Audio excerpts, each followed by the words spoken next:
Hello everyone. So today I'm going to make a video for you guys breaking down the Glock here. I should have one of the SIG sometime soon too, just to show you how to operate pulling it apart.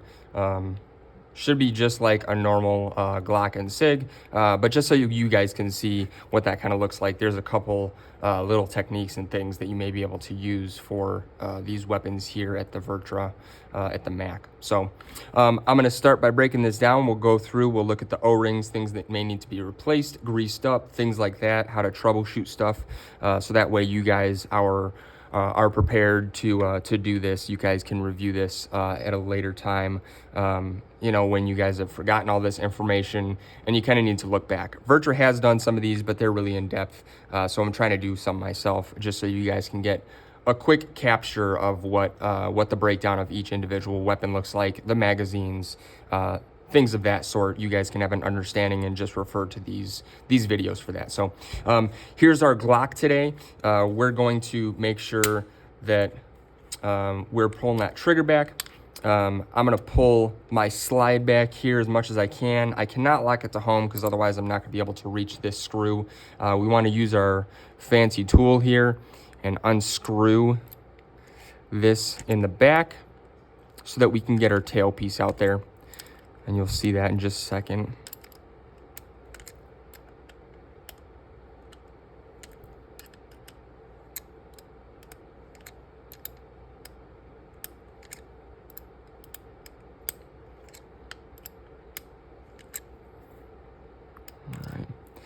All right, so this will come out. This does have an O-ring on it that looks pretty shredded.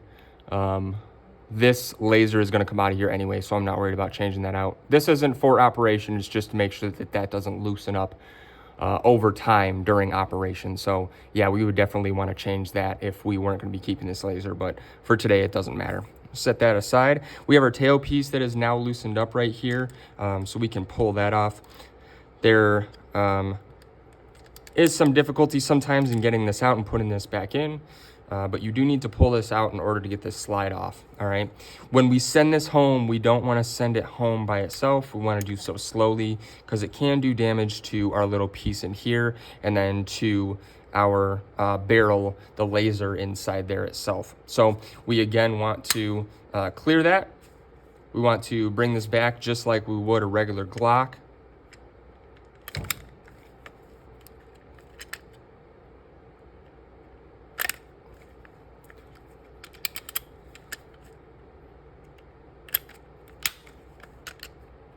If I can manage to get this off.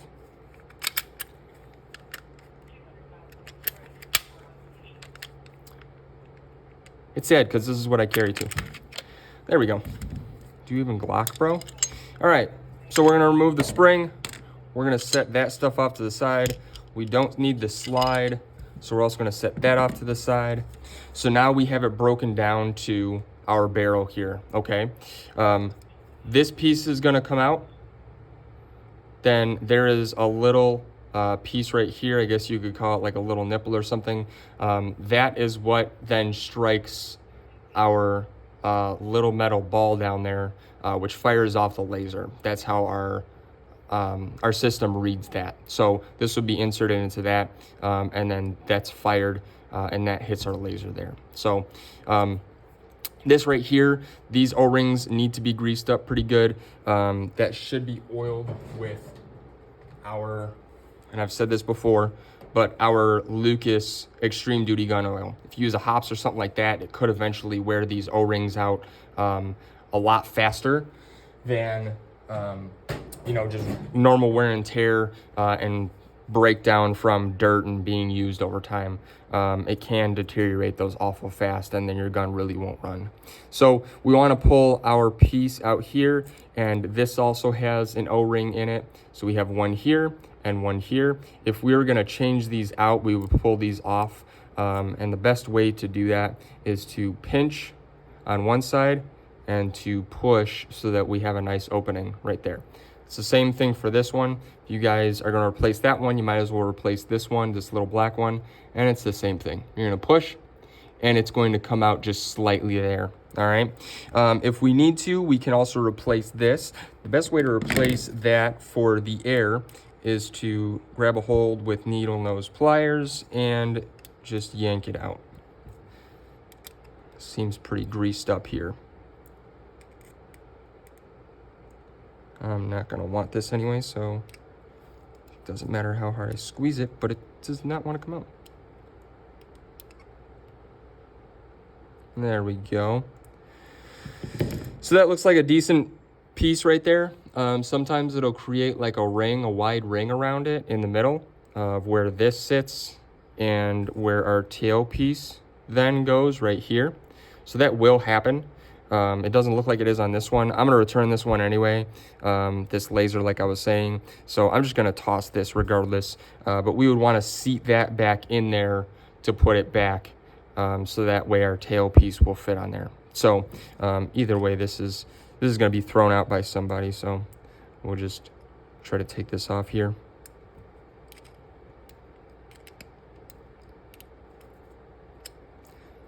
Yeah, that is a lot of oil.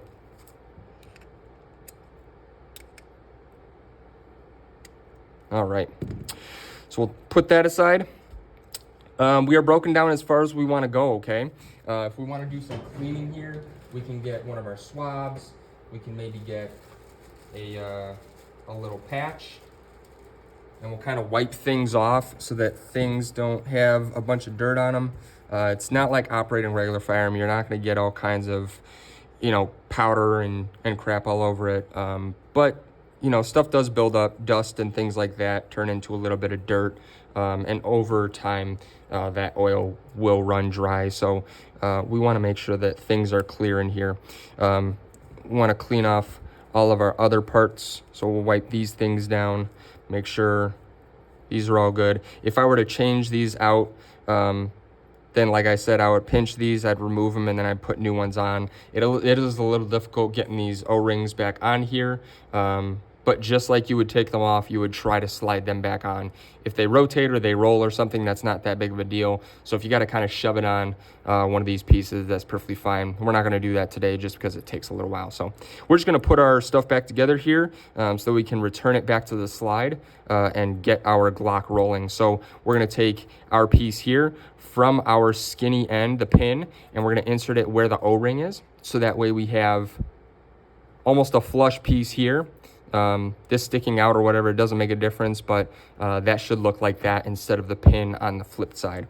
This then is going to slide into here. As long as we have a good motion going in and coming back out with this piece, then we have enough oil on there. Maybe need to be swapped out, or you may need to clean it or put some oil on there if it's a little rough or if it's kind of bumpy as it's going in. All right, so we've got this back together so far. We want to then oil as we would normally oil, put a little bit here in the slide. Right here, you don't need anything right here where that air piece was. So I'm gonna kind of clean that up a little bit. It's not necessary to have anything in there. And then we're good to go. We can place this back in our slide.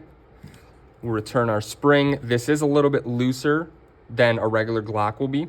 So you have to be careful on how you're placing this back together. I try to keep the slide upside down and instead just turn my handle upside down.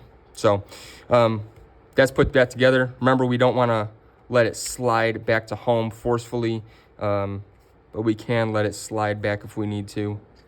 Now we're going to fit our tail piece back. I would have put that blue air piece back in there for us to fit this in properly.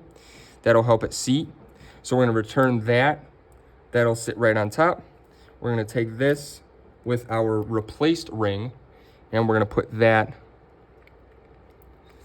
in there. This may not seat properly for me just because there's no blue gasket in there. And now we can let this return to home.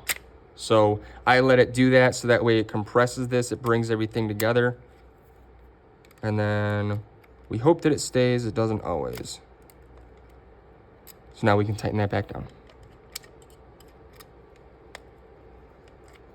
Like I said, this laser is going to be going out here anyway, so I'm not too worried about our ring in there. It's pretty torn apart.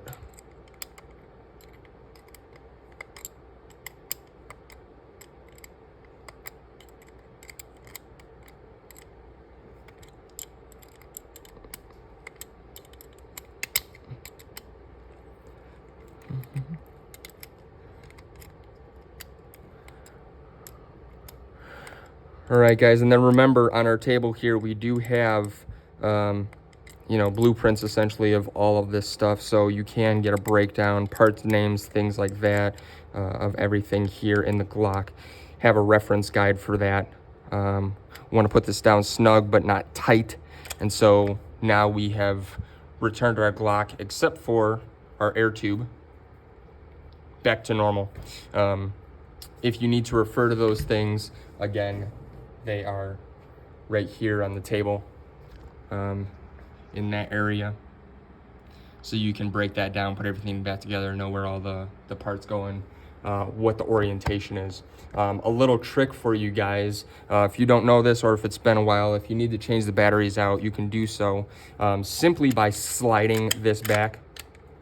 Lock your slide, and then we can just twist this off, facing the barrel down. What that's going to do for us is allow us to change our batteries out. I do not have any batteries in here because I was just about to send this one back, but right there is where you would put those. So we want them all nipple side up. What I do is I line them up upside down so that the nipple's down, all 4 of them, and then I will take this and I will put them over the batteries and then slide them to the edge of the table to then rotate that so that they're all the same orientation. You will then want to keep that upright to place that back where it needs to go. Again, snug, guys. It doesn't have to be tightened down with any tools or anything like that. There are some other pieces in there that are fragile. That's where all the circuitry is in the back of the block there on our barrel. So do be careful putting it back, but of course it needs to be snug enough so that it operates. So, and that's it. Thanks, guys.